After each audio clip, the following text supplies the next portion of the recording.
G'day, I'm Petecoman Coman here at Integrate 2023 in Sydney, and I'm on the Sennheiser stand with Jason Grbevski. You got it. Did I get it? Well I got it done. right. I've been practicing. So Jason is the sales director for Sennheiser Australia and New Zealand. One product that caught my eye at Infocom last year, this year in June, was these brand new soundbars that you have, these TeamConnect soundbars. I think they look amazing, and they are amazing, and they have some amazing new features. Can you tell me what's so unique about these soundbars? Well, for us, they round out the story of the TeamConnect family. You'll notice they're called the TeamConnect bars, but they sort of take the lineage and the heritage that we established with the TeamConnect Ceiling 2. Yes. Which was the single product that started that family, kind of changed the game for us from you see and microphone coverage in larger spaces, and then we've tried to scale that into smaller size rooms. Right. So the next iteration was bringing the TeamConnect Ceiling Medium in to provide that same level of quality into a smaller space, more affordable but reduced coverage. Yes.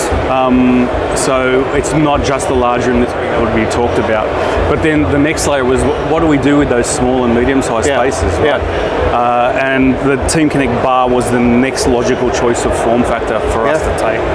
But you know, it's easy to just replicate what's done by everybody else at the time, and that's not really the Sennheiser way. Yes. You know, our DNA is pushing the boundaries and over-engineering, so to speak. So we've tried to imbue that into the bars themselves. So cool little features like HDMI pass-through. That's a big thing, right? Because most of the soundbar manufacturers out in the market who are just doing, I mean, obviously this is not an appliance, it's a USB device, so we're not loading Teams or Zoom or anything on this. You're absolutely right. And so the thing that was frustrating was to make everyone else's soundbar work, you needed two cables. I needed a USB cable to connect to the soundbar itself, and then I needed a HDMI cable to actually get to the screen. That's right. And I'm like, why?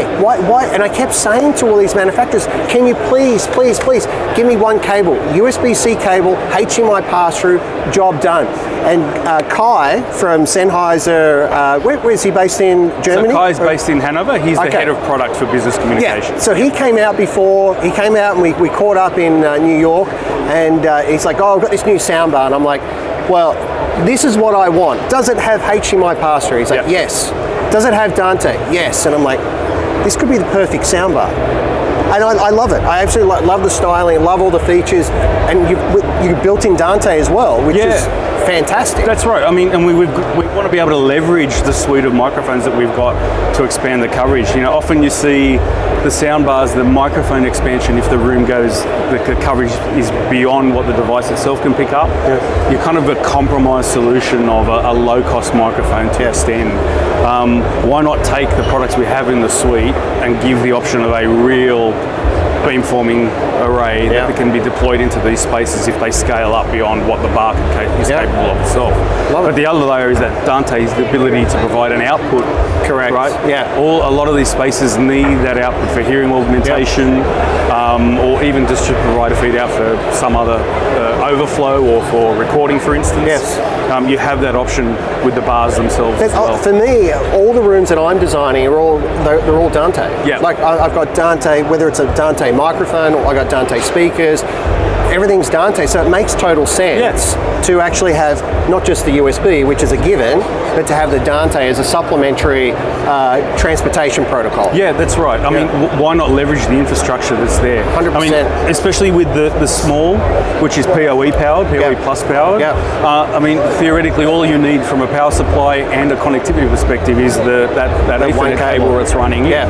Why not leverage that infrastructure to distribute audio to and from the bar itself? So what they become is like a connection hub in that space. And when you think of small to mid-sized spaces, you know, any layer of complexity you add to that build becomes expensive, right? But also points of failure as well. Is that we have in all of our projects, we have PoE everywhere. I want to put everything on the network, not just from a connectivity point of view, but from a power distribution point of view. I don't want to have plug packs anywhere that could fail, and you know, we have to put them somewhere. So having this connected to the network just makes total sense. Getting the power from the network makes total sense. Yeah, and in an enterprise environment, you have to think of the switch infrastructure as quite a serious power supply. With levels of redundancy depending on how complex you are. It's a real compelling solution. But then we had monitoring and maintenance through control cockpit. You've got control cockpit, so you can everything that's sitting on the network, you can monitor that and you can see the status of that. So that same software you look at commissioning and configuration gives you a window into the status of the devices. And we realise it's not going to be the full room management suite that you run your complex with. Sure, that's not designed for that. You just want to monitor and see what's going on with the product, right? Exactly. It gives you quick access to the deeper levels of what's capable within the devices themselves as well. So this is the small version, the S model, right? And this is the M model, the medium. Okay. Other than the physical size, what are the technical differences between the two? So we have, from an audio perspective, we have two high directivity drivers with a single passive radiator in the small, and a 4-element microphone array, really high-end MEMS array, with our beamforming algorithms on board. And then the medium gives us 6-element microarray, as well as 4 high directivity drivers and 2 passive radiators. So a lot more bottom end. Obviously, you're trying to get into a bigger space. So it's really the audio that's the different. Are the cameras? This looks slightly larger than this one. Are they? No, camera functionality is the same across both. So there's consistency there. The other differences come from a connectivity perspective. So we talked about that HDMI pass through. So it's a single HDMI out from the small bar. From the mid-size bar, we get 2, so you can run dual displays. Oh, right. Okay. And I've already spoken to Kai about this. What I really want to see in the next version, the reiteration of this one, is having the 2 discrete outputs for video, the HDMI, right? So not just duplicating the content on both displays, but actually having the ability to do true extended desktop. So he's noted that down. He's noted that down. It's on the roadmap for version 2. But yeah, this is a fantastic product. I really, really love this. It looks great and very functional. Mounting, I can mount it where? So mounting, however you like. You got to look on the back. The bracket mechanism is the same for both. So if we have it in stand mount form, so it's pedestal, okay, the bracket fixes to the top part of the array. But if we flip that underneath, then it becomes a wall mount function. And then based on how it's mounted, you then have the ability to rotate that down to get access to cable infrastructure.